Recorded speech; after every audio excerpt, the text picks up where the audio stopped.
बात करते हैं बिहार की। कल तक कहा जा रहा था कि मोकामा में हुई दुलारचंद यादव की मौत गोली लगने से हुई, लेकिन पोस्टमार्टम रिपोर्ट में दुलारचंद यादव की मौत की कुछ और वजह सामने निकलकर आई है।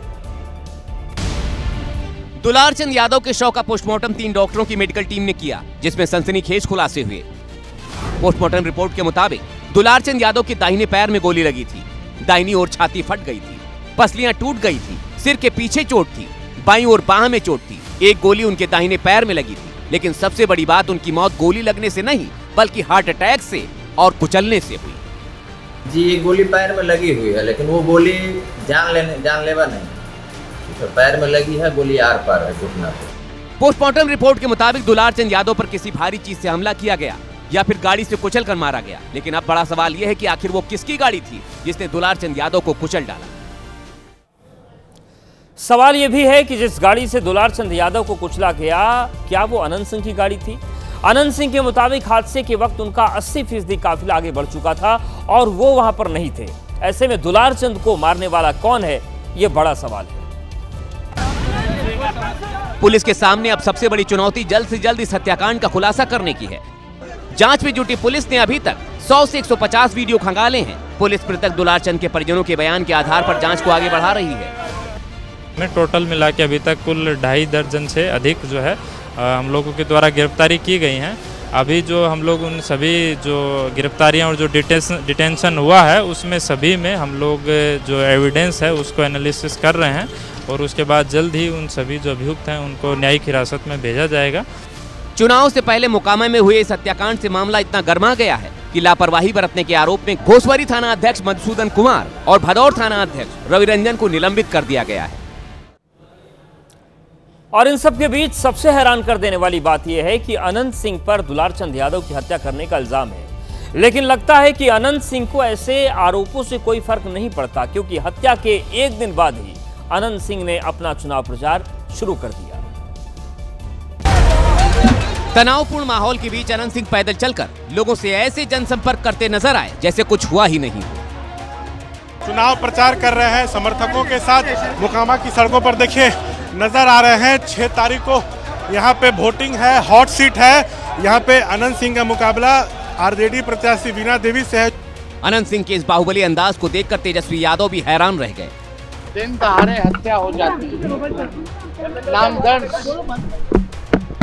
FIR होता है, नाम दर्ज FIR होता है, फिर भी जो है प्रचार प्रसार में थाने के आगे से आरोपी जो है गुजरता है, प्रचार करता है, बंदूक गोली लेकर के, बारूद लेकर के 40-40 काफिला में घूम रहा है।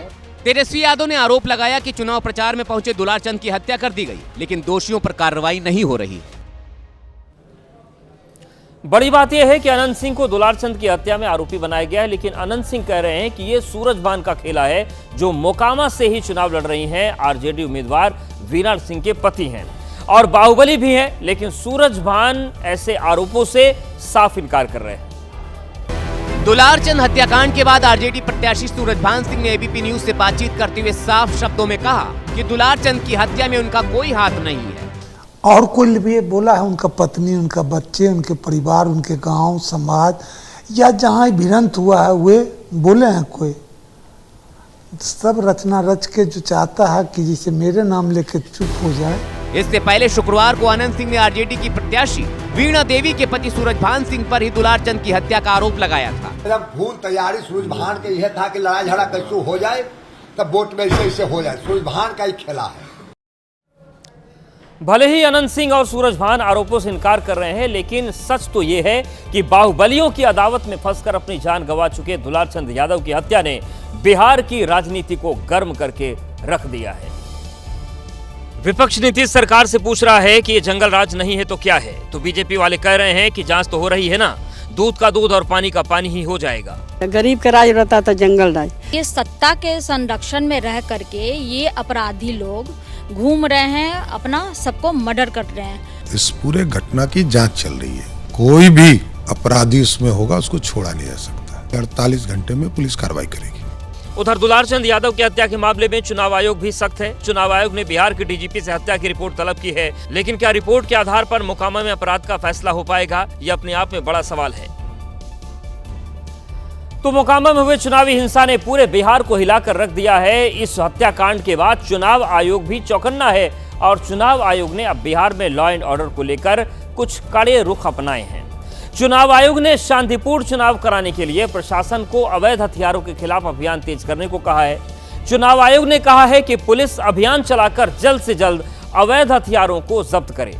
इसके अलावा लाइसेंसी हथियारों को भी जमा करने के लिए कहा गया है। चुनाव आयोग ने राज्य सरकार को स्पष्ट निर्देश दिए हैं कि जो भी अपना लाइसेंसी हथियार जमा न करे उसके खिलाफ कड़ी कार्रवाई की जाए। लाइसेंसी हथियार जमा न करने पर लाइसेंस रद्द करने की बात भी चुनाव आयोग की तरफ से कही गई है। चुनाव आयोग ने कहा है कि चुनाव के दौरान हिंसा किसी भी कीमत पर बर्दाश्त नहीं की जाएगी।